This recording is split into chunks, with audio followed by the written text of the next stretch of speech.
Welcome to Canada's podcast.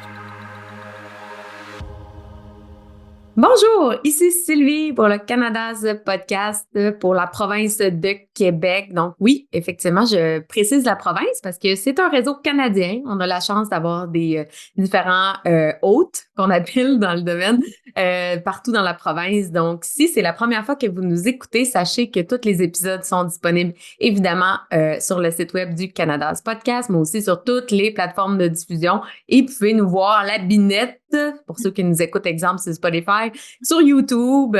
Donc, nous sommes là, nous sommes filmés. Donc, c'est super intéressant. Moi, j'ai la chance de rencontrer donc des entrepreneurs de la province et il y a des entrevues aussi en anglais pour les autres provinces. Donc, si vous voulez pratiquer votre anglais en même temps, voir des parcours d'entrepreneurs inspirants, ben, allez voir. Tous les podcasts sont vraiment intéressants. Et il y en a vraiment mis à chaque semaine. Donc, moi, aujourd'hui, je suis hyper contente de rencontrer Marie-Ève Lessine, en fait, que je connais quand même bien, là, tu sais, qu'on se côtoie depuis plusieurs années. Marie-Ève Lessine est fondatrice de Let It Be Méditation. Dans le fond, donc, c'est ça. Moi, je le disais en entrée de jeu avant qu'on tourne, j'étais excitée parce qu'aujourd'hui, je sais que ça va être des discussions enrichissantes. On va pouvoir parler de méditation, d'équilibre, équilibre travail de vie, peut-être en travaillant en connexion avec ses valeurs. Donc, tu sais, honnêtement, soyez à l'écoute, même si vous dites « Ah, moi, je médite pas », écoutez l'émission d'aujourd'hui, je suis sûre que vous allez en apprendre, puis vous allez peut-être, en plus, moi, j'ai connu, en fait, une parenthèse aussi par rapport à ça, je me suis mise à la méditation grâce à tes cours, hein, Marie-Ève? J'avais fait le cours méditation. Oui, le tout premier, je me souviens. Ouais, j'avais vraiment aimé ça. Puis c'est super bien fait, la plateforme. En plus, on fait les cours en ligne quand on veut. Ils sont accessibles en tout temps. Et c'est vraiment hot. Donc, Marie-Ève, merci d'avoir accepté mon invitation. Merci de passer ce moment ensemble. Oui, un super moment. Donc, là, t'es comme diplômée de plein, t'as fait vraiment beaucoup de cours, là. Tu sais, je pense que t'aimes les études, t'aimes apprendre. Veux-tu me parler un peu d'abord de ton parcours, justement, professionnel? Oui, en fait, c'est sûr que j'adore les études universitaires. Donc, j'ai commencé par un bac en administration des affaires, l'équivalent en France qui s'appelle une école de commerce. Ça m'a permis de faire un échange universitaire avec le Canada, au Québec, qui m'a permis de poursuivre par une maîtrise en management.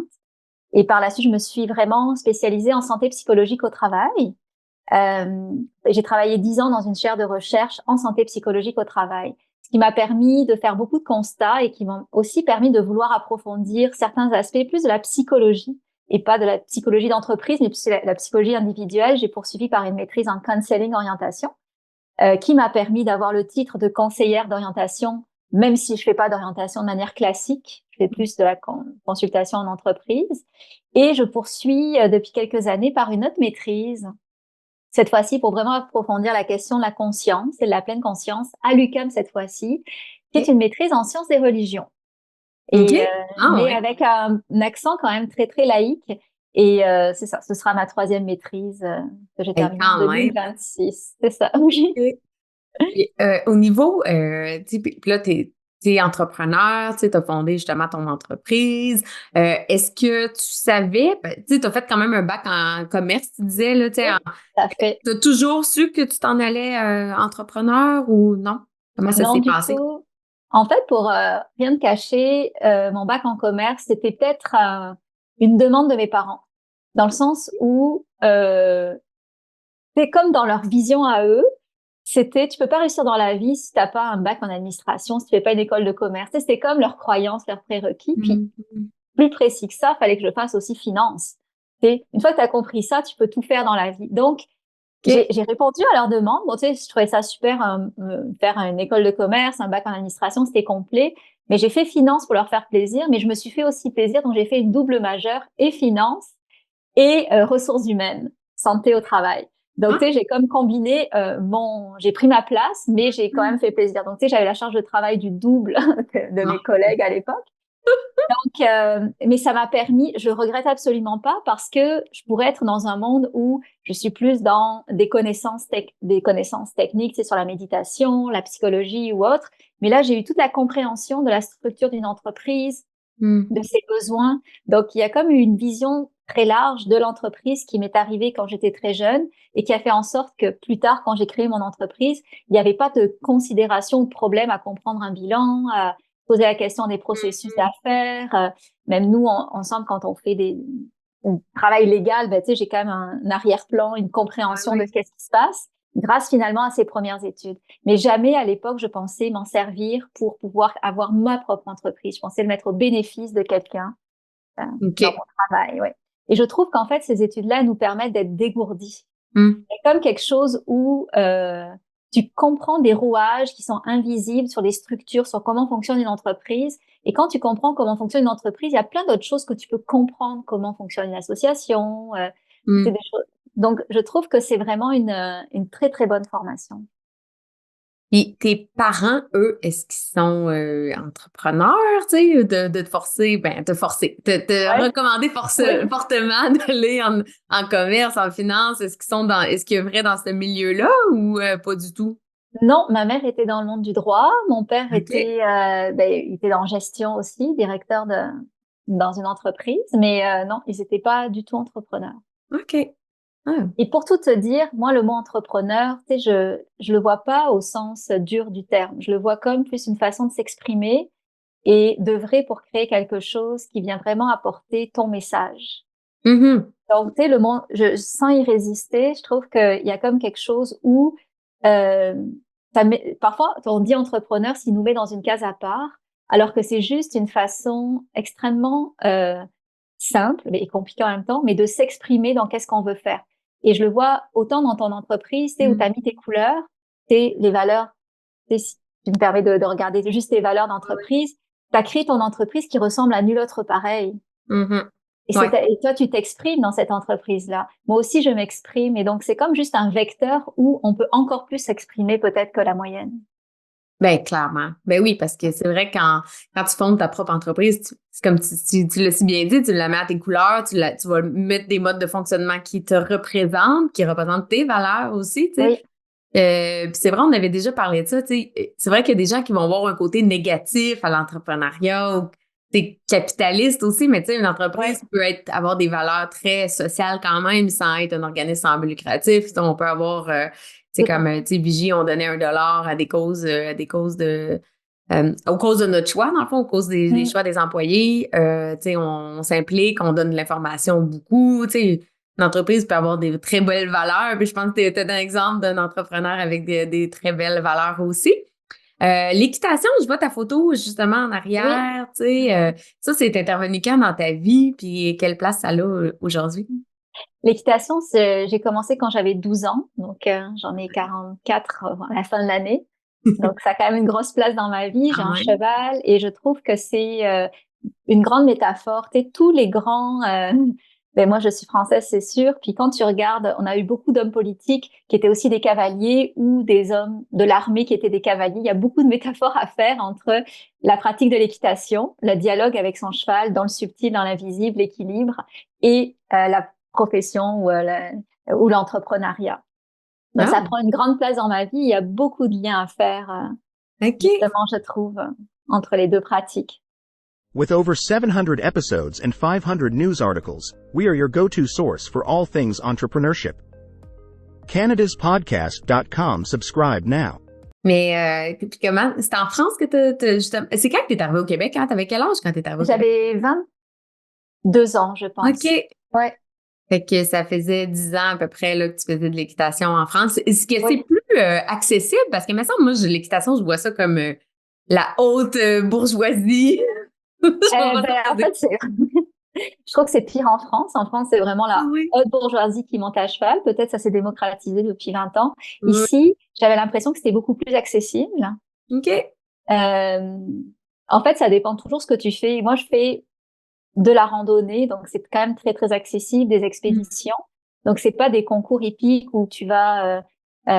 où tu as besoin de beaucoup de fonds justement pour faire ces concours-là. C'est vraiment très simple. Tu prends ton cheval, tu le selles, puis tu pars en randonnée avec ou tu pars en expédition avec. Donc, c'est très, très roots en fait. C'est comme si tu faisais du Westphalian avec ton cheval. OK, quand même, c'est cool.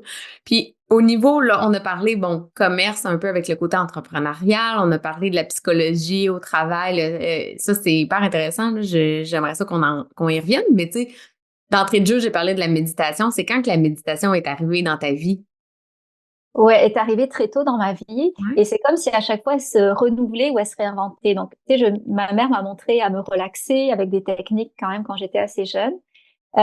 Dès 2003, dans un cours que j'ai eu très précocement, justement à l'université Laval, il y a des choses qui m'ont permis de rencontrer ce qu'on appelle la pleine conscience, qui est une forme de méditation, justement que celle avec laquelle je travaille le plus parce que le message de la pleine conscience vient rééquilibrer les maux modernes qu'on peut retrouver dans les organisations en lien avec les déséquilibres, le manque de sens, les problèmes de santé, etc.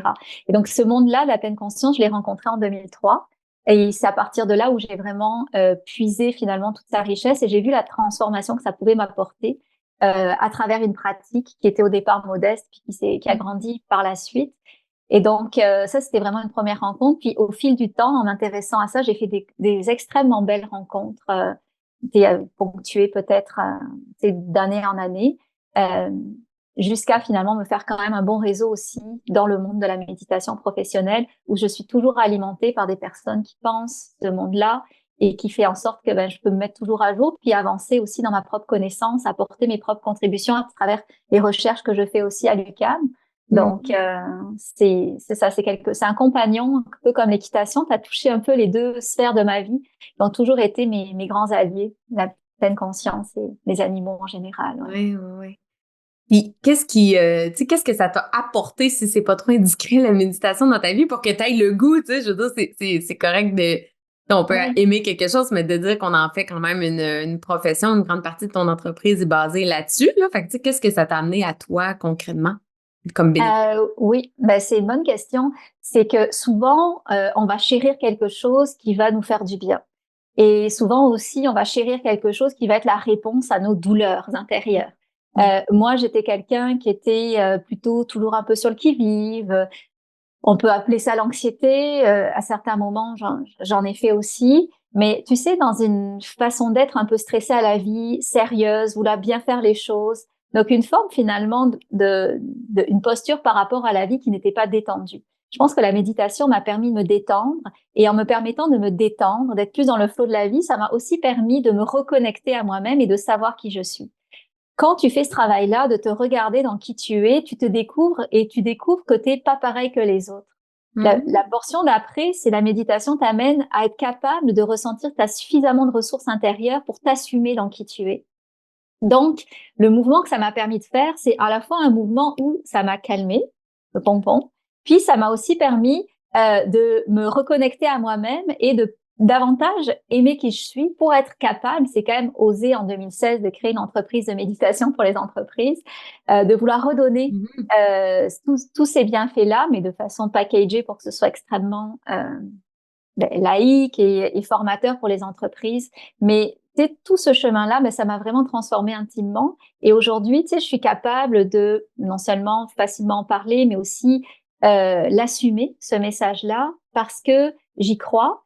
Et au-delà de ce qui m'a apporté moi comme ma petite personne, ce qui est pas intéressant en soi, c'est toute la science qui s'est développée ces 20 dernières années autour de la méditation et qui nous montre la panoplie de bienfaits et les changements concrets qu'il peut y avoir justement sur l'humeur, la mémoire, la santé psychologique, donc l'anxiété, le stress, le surplus de stress, la santé physique aussi, les relations, des dispositions intérieures qui nous manquent comme société, comme plus de patience, apprendre à ralentir, mais pour mieux accélérer à certains moments ou pour aller plus loin tout simplement sans s'épuiser.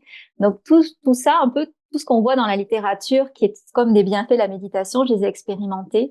Mais ce qui est intéressant, je pense pour tes auditeurs, c'est pas de savoir comment moi ça m'a transformée, mais c'est surtout le mais c'est encore drôle parce que c'est comme des exemples concrets. Tu sais, oui, ça rend ça tout à concret, fait. humain, d'avoir... Tout à fait. Fait Et que en même non, temps, ne minimise pas ton, oui.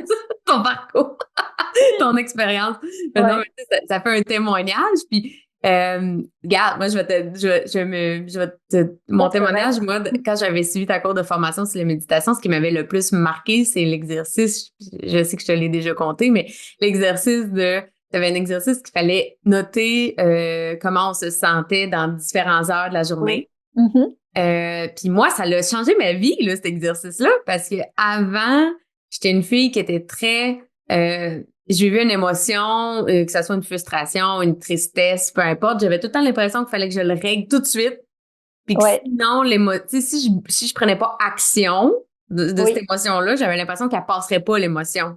Je devenais très, victime, si on veut, de cette émotion-là. Fait que, tu sais, si c'était une colère contre une personne, mais il fallait que je sois en mode de discussion, en mode solution, en mode confrontation, ou Ouais. peu importe quoi, tu sais.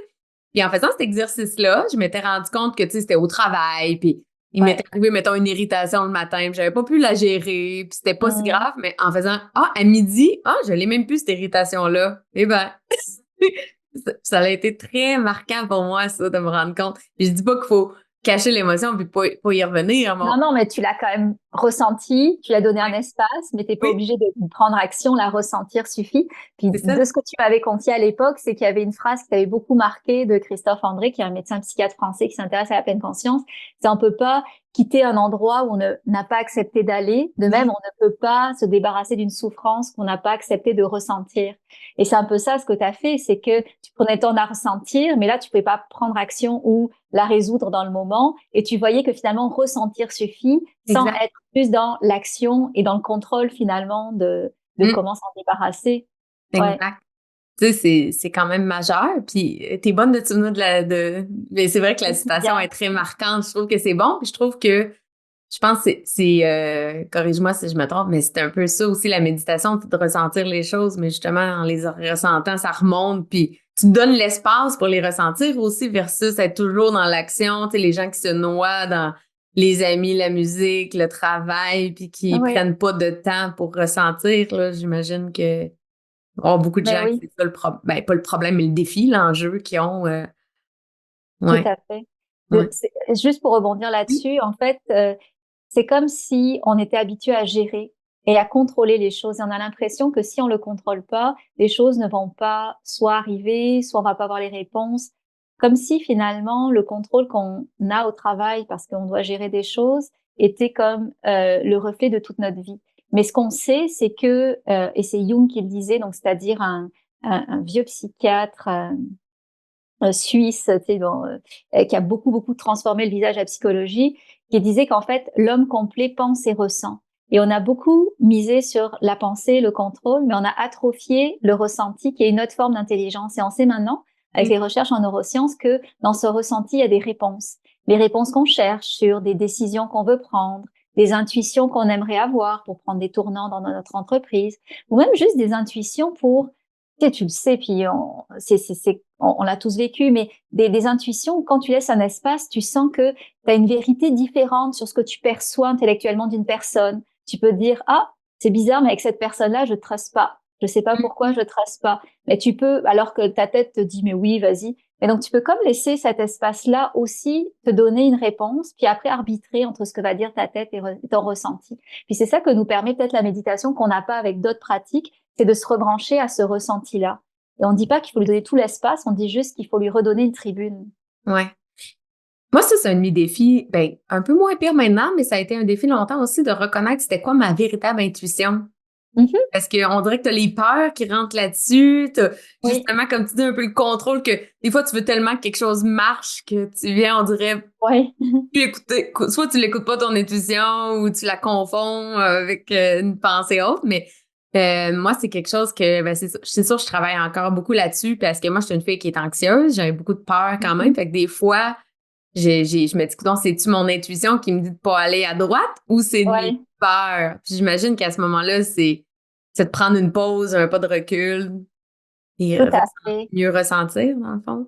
Mais en fait, c'est deux choses. La première chose, c'est tu te connais quand tu as des crises d'anxiété, des crises de peur. Puis moi, je me retrouve en toi aussi parce que je les vis aussi. Mais on Ouais. se connaît dans ces moments-là. C'est souvent sur des mêmes dossiers. Tu sais, il y a à peu près 3-4 dossiers sur lesquels on a nos anxiétés. Le reste, ça nous laisse un peu en paix. Mais donc déjà, on se connaît un peu sur ces dossiers-là.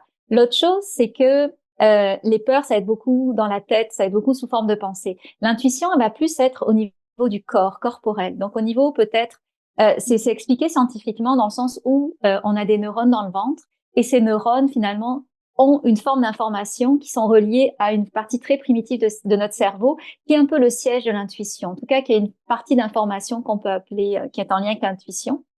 Cette partie, c'est les ganglions de base.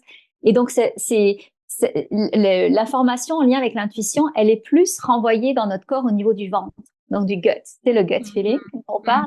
Et donc, du coup, quand on cherche à comprendre notre intuition, c'est pas avoir une approche avec intellectuelle ou réfléchir pour avoir une intuition, c'est plus une approche où on va ressentir les choses dans notre corps. Et donc, notre intuition est dans notre corps.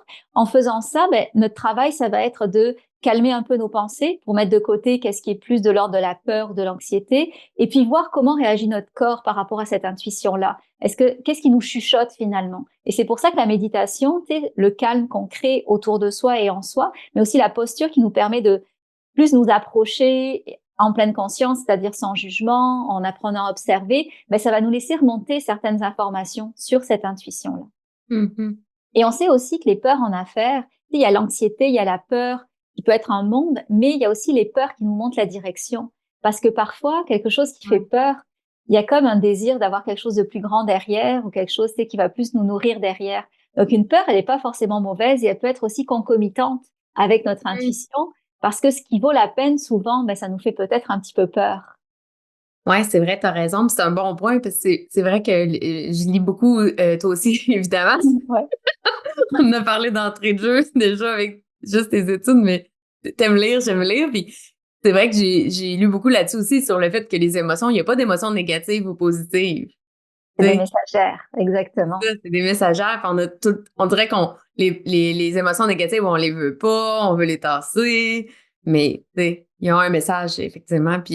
Mais c'est quand même pas tout le temps évident. Moi j'ai encore cet enjeu-là des fois, quand justement, tu parlais du guts et tout, mais quand c'est de l'excitation, c'est-à-dire, c'est un projet qui m'emballe, mais qui est un peu quand même excitant, stressant, puis de la vraie peur, de la vraie anxiété ou quelque chose qui serait négatif. J'ai encore un peu j'ai l'impression que en tout cas, moi, je suis comme ça, quand vu que je fais de l'anxiété, on dirait que toute émotion qui ressemble de près ou de loin au stress, à l'anxiété ou à la fébrilité, l'excitation. Ouais. On dirait que je le mets tout dans la même catégorie, puis je suis comme, oh non, oh non, oh non, on dirait que j'ai encore de la misère à faire les liens entre la bonne petite fébrilité, le fun qui me dit de foncer, puis...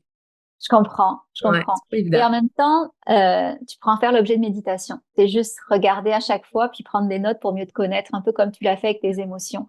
Parce que je suis sûre qu'il y a peut-être des tonalités de ressenti qui sont un tout petit peu différentes. Ouais. Stay ahead of the game with our expert tips and strategies that will help your business thrive in a digital era. CanadasPodcast.com. Subscribe now. Tu l'as bien dit, la méditation te permet de mieux te connaître. Vraiment, vraiment intéressant. Une chose que j'aime aussi, c'est que t'entends parler un peu tantôt du ralentir pour mieux avancer. Tu sais, on est dans une société que tout va vite, ultra performant, la performance, les objectifs à atteindre. Ouais. Moi, j'aime bien parce que tu laisses beaucoup de messages. Je trouve que t'es une belle personne à suivre, entre autres sur les réseaux sociaux, parce que t'as pas peur de parler que t'as besoin de tes moments de repos, que t'as besoin de te retrouver, tu sais. Oui. Mais on dirait que des fois, c'est mal vu, tu sais. Encore une fois, on dirait que, tu sais, puis l'art de ralentir, tu sais, et tout. J'aimerais ça t'entendre là-dessus. Qu'est-ce que ça t'a amené, ce ralentissement-là et tout? En fait, je suis la bonne personne pour en parler parce que c'est pas naturel pour moi de ralentir. Tu sais, je suis efficace. Dans le sens où j'ai quand même beaucoup accompli dans ma vie. Puis, tu sais, je suis quand même très efficace. C'est quelque chose j'ai à faire qui me prend moins de 5 minutes. Je le fais tout de suite. Donc, tu sais, tout est bien ordonné quand même dans ma vie. Puis, ralentir, pour moi, ça m'amène énormément de culpabilité quand je le fais. Mais je sais qu'il y a une clé là-dessus parce que cette culpabilité-là que je vis, elle est ancrée avec des injonctions justement de la société qui nous dit que ralentir, c'est mal, que ça peut être en lien avec l'entreprise, tu vas te faire dépasser, ça peut être en lien avec moi-même ou je vais prendre du retard ou je vais pas livrer ou autre. Mais je sais que c'est comme des peurs qui sont un peu irrationnelles et qui ne m'appartiennent pas. Parce que au fin fond, finalement, de l'acte de ralentir, il y a moi je le vois comme un acte éminemment de performance. En sciences bouddhistes, on pose la question, quel est le vélo qui va le plus loin? Celui qui a des freins ou celui qui a pas de freins? Donc, Évidemment, la réponse, c'est quand tu as des freins, tu vas beaucoup plus loin que quand tu n'as pas de freins. Et je trouve qu'en fait, on parle de ralentir et faut pas que ce soit vu comme connoté comme étant des modèles de paresse ou des modèles de venir. C'est plus l'idée de venir travailler en intelligence avec son corps pour quand on sent le besoin de ralentir, il y a comme quelque chose qui nous donne le signal que c'est le moment de ralentir, mais dans le moment où on ralentit, il y a comme une incubation aussi où on a des idées créatives qui viennent, une résolution de problème qui se fait en un pop-up, comme un eureka, qu'on aurait mis plus de temps à avoir. Et puis on le sait, c'est toujours dans la douche ou dans la marche en forêt qu'on va avoir la résolution, le eureka qu'on cherche. Mais il y a la question aussi de s'écouter parce que moi, ce que je me rends compte, c'est que les journées où je choisis de ralentir dans la façon dont je conduis mon emploi du temps, ben, ça veut pas dire que je vais avoir comme une grosse envie après de travailler, puis je vais être ultra efficace, mais ce que j'aurais peut-être fait en 3 heures, je le fais en 1 heure parce que je sens que j'ai l'élan et que c'est le bon moment. Donc, ce que j'appelle ralentir, c'est peut-être juste moduler sa rapidité ou moduler je veux pas utiliser le mot performance parce qu'on peut être performant en ralentissant, mais moduler en fait son rythme de travail. Et peut-être un tout petit peu plus s'écouter parce que c'est quand même artificiel de dire que tu vas être productif de 9 à 5 et qu'après tu te reposes. Surtout, on est très cyclique à plus d'un égard, surtout les femmes. Et donc, il y a des moments où ce serait contre-productif de forcer, alors que le corps demande juste à s'arrêter. Puis il y a d'autres moments, ben, c'est très brillant justement d'utiliser nos élans de travail, nos élans de performance. Donc, c'est quand même important de réfléchir à cette question et de pas en faire un sujet tabou. Ouais, c'est ça, connaître son propre rythme, dans le fond. Exactement. Ouais. C'est exactement ça. Mais ralentir aussi, je pense que ça l'a aussi, moi, mettons, dans ma vie personnelle, je pense que ça l'a aidé aussi le fait de voir des fois un pas. Moi, je le vois un peu, puis corrige-moi si je me trompe, mais moi, je le vois un peu comme prendre un pas de recul des fois, puis aussi faire des choix, justement, parce que, tu sais, on a un nombre limité dans une journée de choses qu'on a le temps de faire. Fait que moi, on dirait que je l'ai appliqué dans ma vie, c'est ça, en faisant des choix, en enlevant des implications que j'avais, puis arrêter de me pitcher partout, finalement, tu sais, de me dire, je ralentis, je me focus sur plus de choses. C'est moins de choses, en fait. On pourrait presque appeler ça de la stratégie. Ouais, ben ouais. Ouais. Mais c'est drôle parce que j'ai assisté à une conférence la semaine passée justement en neurosciences, puis la conférencière, que là, son nom m'échappe, mais c'est ce qu'elle racontait aussi, qu'elle avait été voir une autre conférence, puis dans sa conférence, il parlait de ralentir, puis elle était à l'époque où elle avait le gaz au fond, puis elle était comme « Oui, on ralentit, moi je suis là pour être plus performante », puis elle dit qu'à maintenant, au contraire, une des premières recommandations qu'elle fait, c'est de mieux ralentir pour mieux performer. Justement, c'est exactement comme tu l'as amené, puis je pense que c'est sain. Tu sais, c'est sain, cette approche-là, là, ça me semble vraiment sain. Puis, t'es une belle preuve que, comme tu dis, tu peux être très performant puis t'es impliqué dans plein d'affaires. Puis ça veut pas dire que tu prends pas du temps pour toi. On parlait de livres tantôt, que les deux, on aimait lire. Tu as aussi écrit un livre, 3 guides. Ah, ben en fait, j'ai écrit plusieurs choses. Oui, ben ça dépend ce que tu considères comme livre ou pas livre, mais... Ouais, mais t'as Entreprendre en conscience. Ça c'est mon livre que j'ai écrit en 2020 sur justement comment finalement créer une entreprise qui allie performance, santé et sens. Donc comme 3 piliers très importants parce que il y a une grosse perte de sens. Le sens, c'est quand même un moteur. Faire les choses avec sens, c'est quelque chose qui va nous rapporter de la joie en tant qu'humain, qui va nous rapporter aussi de la motivation, qui va faire qu'on se sent utile. Donc, il y a la question de faire les choses avec sens.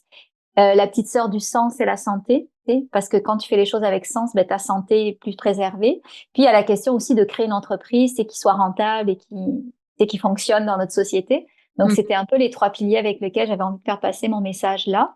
Mon livre, je le vois un peu aussi comme un guide, qui va t'accompagner dans l'esprit de créer, mais aussi de venir répondre à certaines questions. Un peu comme ton livre, d'ailleurs, je l'utilise comme ça, c'est que quand j'ai une question, je me réfère à ton livre. Et donc, c'est comme si je fais des va-et-vient en lisant je pense que c'est ton 2e livre. D'ailleurs, j'ai eu une super idée pour mon entreprise. Donc, c'est faire ces va-et-vient-là qui permettent justement de sentir qu'on a des réponses, on est soutenu. Ouais. Puis écrire, en tout cas, je sais pas si tu partages cette idée-là, mais moi, je trouve que c'est une belle façon aussi de rassembler ces idées, les mettre On a plein d'idées éparpillées dans notre tête, on a plein de connaissances, mais là, de prendre un moment, encore une fois, le fameux moment qu'on prend, mais tu sais, pour écrire, c'est ça pareil, tu sais, moi, c'est la même chose, c'est mon premier livre, Éviter les pièges en affaires, mais tu sais, c'est quoi les questions que je réponds à longueur de journée pour tous mes clients, Oui, puis c'est de prendre un moment pour les noter, puis laisser ce bagage-là aussi, tu sais, c'est de laisser quelque chose exact. derrière soi aussi, là, je trouve, d'écrire, là. Ouais, et gagner du temps parce que tu éduques aussi tes clients Ben oui. à la base. Ouais, ouais, ouais. Puis au niveau des guides sur la santé mentale au travail, centrés sur la conciliation travail-famille, c'est ça? Oui, en fait, c'était à l'université quand je faisais la recherche, Oui. c'était très concret. En fait, on a créé des guides. En fait, c'était la préoccupation. Un des problèmes dans les organisations, c'est les difficultés à harmoniser travail et vie personnelle. Et Mhm. donc, c'est se dire qu'est-ce qu'on peut faire pour pouvoir gérer ça. Le problème, c'est que tu peux pas être tout seul à faire ça. Tu as une responsabilité de bien gérer tes choses, admettons, mais tu es quand même pris dans une entreprise Mhm. avec des règles, etc. Donc, on avait créé 3 guides qui OK. parlaient à la personne. Qu'est-ce qui est de ma responsabilité? Donc, on parle ici de valeurs, d'organisation, de connaissance de soi, etc. et de stratégies à mettre en place.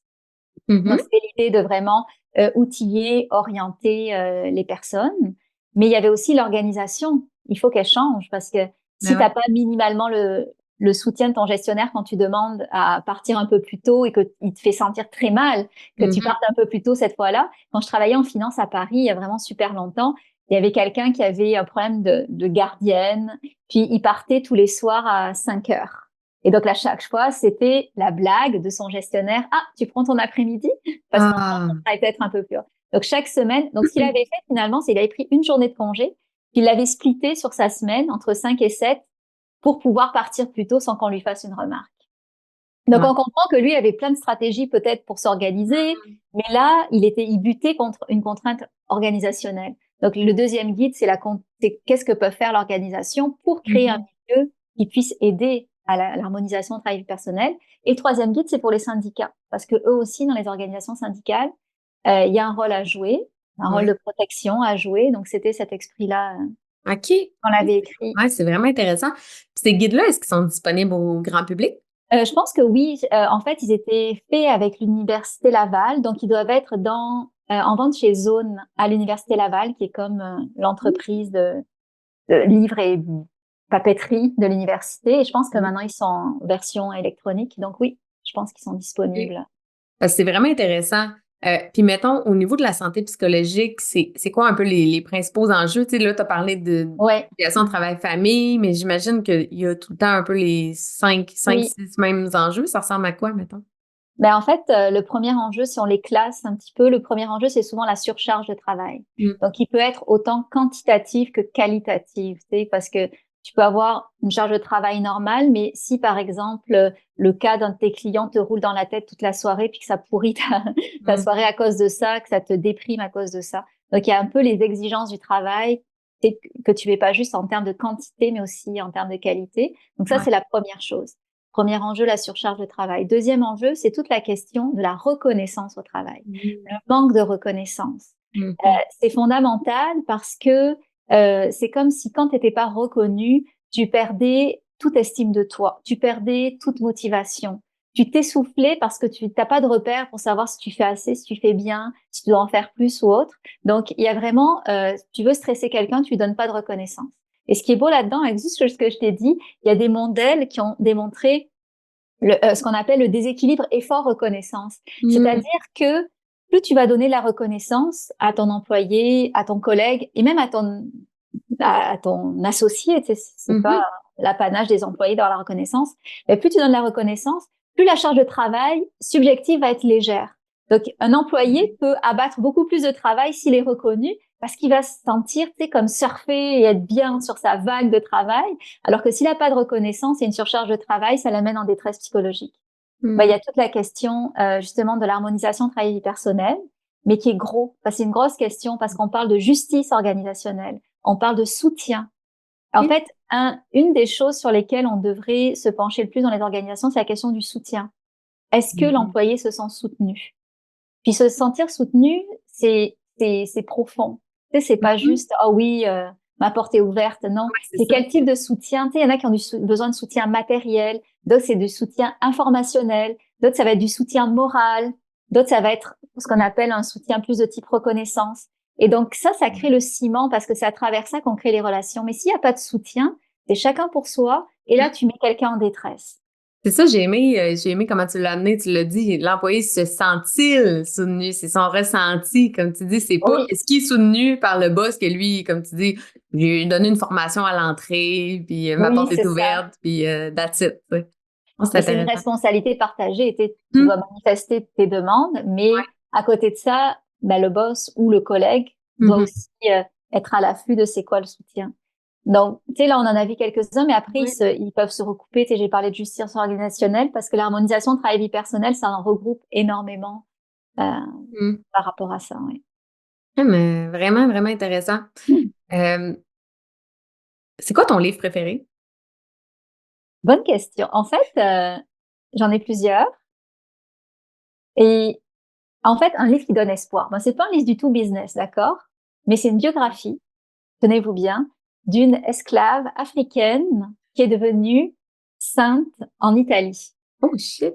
Et donc, c'est comme son parcours en fait, elle a été volée quand elle avait 5-7 ans à sa famille, mise en esclavage, vendue, My God. récupérée, elle s'est retrouvée en Italie. Là, elle a été comme affranchie et elle est devenue à la fois nonne en Italie, donc elle était absolument pas dans la religion catholique, et sainte. C'est comme quelque chose qui te montre l'espoir. Tu sais, c'est un livre d'espoir, c'est un livre de foi. Et en fait, ce qui est intéressant, c'est de voir la posture de cette personne qui s'est jamais plaint, tu sais, qui a toujours accepté la vie qu'on lui offrait. C'est finalement un livre d'acceptation. Et je pense que c'est ça qui nous manque le plus, c'est l'acceptation. On est tout le temps en résistance. Et parfois, on résiste à des choses. Donc, non seulement ça sert à rien de résister parce que c'est pas ça qui te permet après de renouer avec le flot de la vie, mais en plus, tu perds du temps.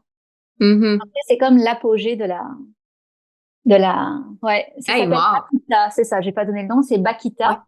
Je pense que c'est Véronique Olmy qui a écrit le livre, ou Olmy. Donc elle l'a rapporté, c'est pas Bakita, elle écrivait pas, elle parlait à peine italien, puis on parle du siècle dernier. Mais c'est vraiment un livre, à tous ceux à qui je l'ai recommandé, a été bluffé, même si c'est pas leur type de lecture à la base. OK. Hey, super intéressant. Je vais le lire. Je vais le lire, c'est sûr. Ah oui. Ouais.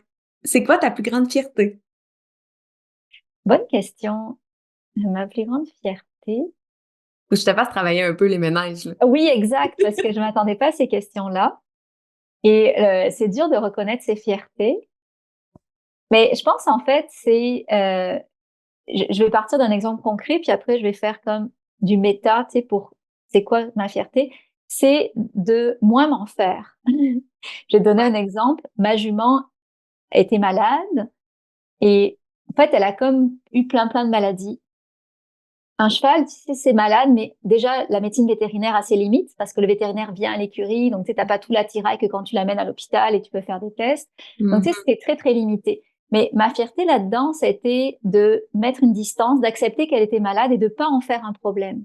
De mettre en place les choses pour pouvoir l'aider, mais à côté de ça, de lâcher prise en me disant, je vais pas me créer de la peur et des anxiétés alors que j'ai tout mis en place. Donc, c'est un peu ce lâcher prise-là que j'ai pu remarquer aussi à d'autres moments. Où finalement j'avais un problème, puis au lieu qu'ils viennent me grignoter, je mets une distance et je fais confiance à quelque chose plus grand que moi, où je le normalise en me disant que c'est un problème, mais que c'est pas grave, tu sais, que il y a encore des solutions, mais sans que ça vienne me pourrir la vie. Donc c'est finalement ma plus grande fierté, si je devais la résumer, c'est d'avoir un petit peu plus mis de distance avec mon anxiété ou mes anxiétés. Join our thriving community of like-minded individuals who share a passion for success and innovation. CanadasPodcast.com. Subscribe now. Et le côté acceptation, lâcher prise aussi au travers de ça quand même. C'est exactement ça. Bien parce aider. que ça prend la foi. Exactement. Ouais. Ça prend beaucoup la foi. Ouais. Mais je trouve ça bien comme témoignage parce que c'est drôle parce que je peux partager aussi, mais tu sais, dernièrement, j'ai bombardé les oreilles de mes amis durant le temps des fêtes parce que depuis que je suis jeune, un de mes rêves, tu sais, un objectif de vie que j'ai, c'est de devenir, j'appelais ça devenir une grande sage, là, tu sais, une vieille Ouais, sage, là, tu sais, qui donne des ouais, conseils, qui est zen, puis tu sais, justement, d'aller chercher un peu la zénitude.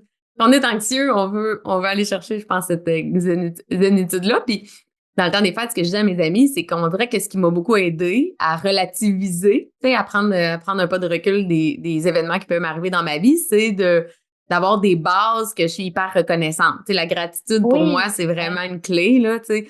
J'ai comme fixé des points que je suis j'ai vraiment de la reconnaissance, de la gratitude. Fait qu'on dirait que quand ça vise pas ces points-là qui m'arrivent, ben c'est comme mon fondement, il est là, tu sais, mon fondement est ouais, pas atteint. Mais c'est intéressant ce que tu dis parce que là, tu sais, ta jument, moi, c'est clair que, tu sais, mon chien fait partie de ma oui, gratitude, tu sais. Quand il arrive de quoi, mon chien, je sais pas comment je vais réagir, tu sais. Je suis pas rendue au ouais. stade d'avoir vécu quelque chose qui a touché un de mes fondements, là, tu sais. Fait que c'est un enjeu, là, quand ça touche quelque chose qui te tient vraiment à cœur comme ça, tu sais, que ce soit la santé de nos proches, de nos Exact. animaux, tu sais. En tout cas, je touche du bois, j'ai pas hâte que ça m'arrive, mais. Non, c'est ça. Puis en même temps, je pense que c'est comme un apprentissage et c'est en le vivant. Hum, C'est en le ouais, vivant qu'on le traverse parce qu'elle a eu beaucoup d'ennuis de santé depuis 11 ans et vraiment, c'est un apprentissage. J'étais pas comme ça il y a 11 ans. Donc, je comprends. je te Ouais. le souhaite pas, mais je te souhaite de le développer par du positif. Ouais, mais c'est ça. J'ai encore le temps, là, durée de vie. C'est C'est quoi tout la durée jeune. de vie d'un cheval? Je dirais aux alentours de 30 ans. OK, quand même. Ouais, C'est hot. 30 ans. ouais. Ouais. Ben, moi, chaque jour, je profite. Ben, tu sais, c'est ça qui est le fun, hein, parce que, tu sais, mon chien m'a appris beaucoup, mine de rien. Il m'a appris justement le fait que, tu sais, il y a une durée de vie, Oui, mettons, de 12 à 14 ans, mais on dirait que je déguste. Tu sais, chaque oui, jour que je suis avec ouais, lui, je me dis, ah, t'es là, t'es en santé, meurs pas, reste. ouais. On dirait que ça me fait. Puis pourtant, les humains, on a tous aussi une durée de vie, on va tous C'est mourir, vrai. mais on dirait que vu que c'est plus court, Ah oui, chaque jour, tu sais, on l'apprécie, ouais. Bon. ah Mais j'ai oui. pas d'enfant avec moi, mon chien, c'est mon enfant, là, faut dire, mais, Ah, la euh, relation est là. Mm. ouais, c'est ça, la relation est là, puis elle apporte beaucoup, fait que, tu sais, je trouve ça Ah oui, intéressant. Dernière question pour toi. oui. Au cours des dernières années, est-ce qu'il y a une croyance, une attitude ou une habitude, là, tu sais, que t'as mis en place, puis là, vraiment, mettons, au cours des 5 dernières années, une nouvelle Ouais. habitude, une nouvelle attitude que t'as mis en place qui t'a vraiment aidé, qui a changé ta vie, là? Euh, En fait, ben, c'est quelque chose qui est toujours incrémental, c'est quelque chose qui. Mais je trouve que le message j'ai appelé mon entreprise Let It Be, Mhm. donc laisser Que être. t'es fan de Beatles, on le sait ça, c'est Ouais, ben c'est ça. C'est sûr que la chanson me plaisait beaucoup et le tout à message de la fait. pleine conscience, c'est un peu ça. Non, mais c'est vrai. Non, mais ouais. C'est vrai. Et puis Laisse- les Beatles méditaient aussi. Mais je trouve qu'en fait, on délègue pas suffisamment à la vie. On fait pas assez confiance à la vie. Et donc, moi, souvent, quand j'ai des problèmes, puis j'en ai eu un la semaine prochaine, je me sentais la semaine dernière, je me sentais peut-être un peu en conflit d'intérêts, par rapport à un partenaire, et j'ai décidé de let it be, de me dire, ben, je vais pas m'en faire, puis je traverserai le pont quand je serai arrivée au pont. Puis après, quand j'ai eu à confronter cette personne-là, ben, finalement, il n'y en avait pas de problème. Donc, je me suis économisée comme une semaine de tourment Mhm. par rapport à ça. Mais donc, c'est comme se dire que, au lieu de garder les choses en soi, c'est comme, moi, je le vois comme, je le délègue c'est pas du déni, mais c'est comme je le délègue à plus grand, je le délègue à plus tard. Et c'est comme si je me mettais dans un flow qui me permettait d'encore plus danser avec la vie que d'être tout le temps crispée ou accablée par tous les problèmes qui sont dans ma cour. Mhm. Et ça marche d'autant plus que c'est gros. Je me souviens, tout ça, je l'ai développé en voyage. J'ai fait des voyages qui sont des voyages où c'était un peu sac à dos dans des pays, qui étaient pas c'était des pays en voie de développement. Je pense que le terme est encore juste. Euh, Mhm. et donc, il y avait des fois où on s'était trompé, qu'on avait pris un Airbnb, puis on devait traverser comme un campement avec des personnes itinérantes pour pouvoir rejoindre la ville. Puis notre Airbnb était donc il y avait des chiens errants affamés, des gens avec des couteaux. Donc quand tu as zéro ressource, tu peux juste faire confiance à plus grand en disant ben écoute, Ouais. c'est mon heure, c'est mon destin. Pareil au Guatemala, on devait prendre l'avion à 5 heures le matin. Donc, on se retrouvait à 4 heures du matin dans les rues de Guatemala City avec ma fille de 11 ans. C'est la ville la plus dangereuse. Ils te disent ne commande même pas un taxi parce qu'il faut qu'il soit référé. Bref. Et là, tu te dis, ben, j'y peux rien. Tu sais, arriver là, faut juste que c'est let it be. Tu sais, je vais croire en quelque chose qui va me protéger. Donc, tu sais, ce message-là moi, j'appelle ça déléguer, mais c'est comme s'il y avait c'est une croyance qui m'aide énormément Oui. à venir être plus légère au quotidien. Mais t'as foi aussi, j'imagine, parce que tu délègues, mais tu l'as dit, il y a plus grand que moi. Il y a Oui, il y a un je peu une pense. foi que ça va bien aller aussi, de ce que je comprends. Oui, mais c'est une croyance. Tu sais, Une croyance. Ouais. c'est vraiment, j'ai la foi aussi, mais cette foi, je pense en fait, il y a comme une façon d'être à la vie où quand t'en fais pas un problème, c'est pas un problème. Mais quand t'en fais un problème, t'alimentes indirectement ton problème. Donc, et ça n'empêche pas de faire face à ce qui Ouais. est, mais Ça, c'est intéressant. Wow. Ouais. Ça porte à réflexion. On a parlé de plein d'affaires hyper intéressantes, pour vrai, que les gens là puissent te contacter, parce que lire, tu sais, un peu, tu sais, prendre des cours, oui, lire tes livres et tout. J'imagine ton site web, c'est la place où se rendre. il y a tout à fait. Il y a mon site web, c'est letitbemeditation.com. Donc là, il y a toutes les ressources Mhm. sur les formations, mon livre, mon podcast aussi, puis sur les réseaux sociaux aussi. Donc, C'est c'est vrai, au ton nom podcast, tu reçois, c'est quoi les sujets? On n'a pas parlé de ton podcast. j'avais pensé, je crée des méditations, tu sais, OK. régulièrement, tu sais, mais depuis quelque temps, il y a un peu la saveur de ralentir. J'ai pas forcément beaucoup d'invités jusqu'à présent. J'en ai eu quelques-uns sur des thématiques que je trouve importantes comme les valeurs, le courage après une maladie. Donc, peut-être certaines thématiques un petit peu plus spécifiques. Mais c'est ça. Mais je l'alimente aussi avec des réflexions que je fais, tu sais, que je lis énormément. Et moi, ce qui m'aide, c'est que quand je lis quelque chose, je le résume et je le partage. Ça me fait une trace. Tu sais, c'est comme ça que j'ai aussi un diplôme en méditation et création à l'UQAM. Puis c'est comme si tous mes podcasts de cette année-là, ils étaient alimentés par les études que j'ai lues. Puis quand je m'y réfère, ça me remémore un peu toutes ces Ben études-là. oui. Donc, Wow. il y a à la fois du contenu puis de la méditation, en gros. OK. Ouais. Wow. On s'y rend immédiatement. Merci pour ton partage. C'était vraiment pertinent. J'espère que ceux qui nous ont écoutés aujourd'hui, vous êtes satisfaits comme moi, là. Je suis encore, j'ai plein. C'est sûr que je vais penser à nos sujets dans les prochains jours. Si vous avez aimé, n'hésitez pas à vous abonner à notre infolette ou encore à partager aussi l'entrevue sur vos réseaux sociaux. C'est hyper apprécié. Et on se retrouve pour un prochain podcast. À bientôt. Faites attention à vous. Bye bye.